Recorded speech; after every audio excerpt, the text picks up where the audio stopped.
প্রবাসীরা জাতির শ্রেষ্ঠ সন্তান। কৃতজ্ঞতা প্রকাশ করার ভাষা আমার জানা নাই। প্রতিটি প্রবাসীকে বাংলাদেশের পক্ষ থেকে আমি সেলুট জানাই। আসসালামু আলাইকুম। আপনাদের মাঝে একটি মানবিক ভিডিও নিয়ে চলে আসছি। আসলে মানবিক কাজ ইচ্ছে থাকা সত্ত্বেও তেমন একটা করতে পারি না, কারণ অনেক সমালোচনার মুখোমুখি হতে হয়। তারপরও আমাদের একজন প্রবাসী ভাই আমাদের মাধ্যমে এই কাজগুলা করাতে চায়, ইচ্ছুক।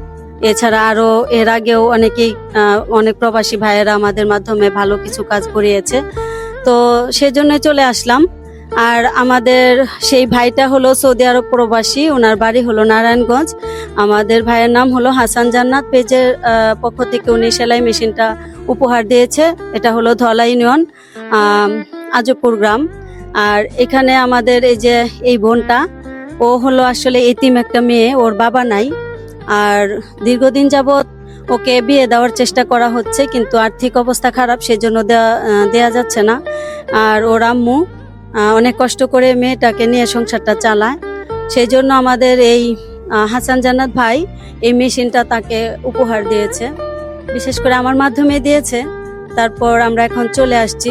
আর প্রবাসী ভাইদেরকে বলেও কোনো শেষ করা যাবে না তাদের এই কৃতজ্ঞতা, তাদের এই প্রতিদান। তো সবাই ওনাদের জন্য দোয়া করবেন। এই মুহূর্তে আমি চলে যাচ্ছি আমার ছোট ভাই আজিমের কাছে। আজিম, তুমি কিছু বলো প্রবাসীদের। আসসালামু আলাইকুম।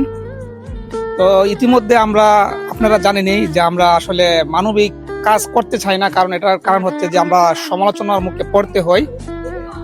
এর কারণে আমরা আসলে এটা করতে চাই না। তারপরেও কিছু মানবিক লোক আছে, তারা সবসময় আমাদেরকে খুঁজে যে ভাই আপনাদের পক্ষ থেকে আমাদের পক্ষ থেকে আমরা একটা জিনিস দিতে চাই একজনকে, যাতে ওরা নিয়ে ভালোভাবে চলতে পারে। তারপরে এখানে আসা আর কি, যে আমাদের ভাই মানবিক ভাই, তার নাম হচ্ছে হাসান জান্নাত।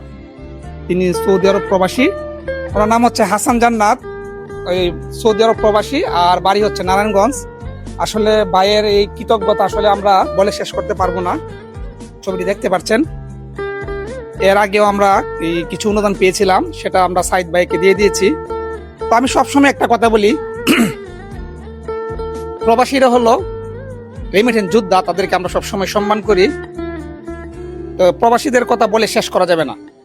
তো আসলে প্রবাসীদের কথা বললে আসলে আমারও চোখে পানি চলে আসে, কারণ আমার ভাইও একজন প্রবাসী। ভাই প্রবাসে না গেলে বুঝতাম না যে আসলে প্রবাসীর দুঃখটা কি, কষ্টটা কি, এখন বুঝি। তো আমি সর্বশেষ একটি কথাই বলতে চাই, প্রবাসীরা জাতির শ্রেষ্ঠ সন্তান। কৃতজ্ঞতা প্রকাশ করার ভাষা আমার জানা নাই। প্রতিটি প্রবাসীকে বাংলাদেশের পক্ষ থেকে আমি সেলুট জানাই। তো সবাই ভালো থাকবেন। আর আমার এই যে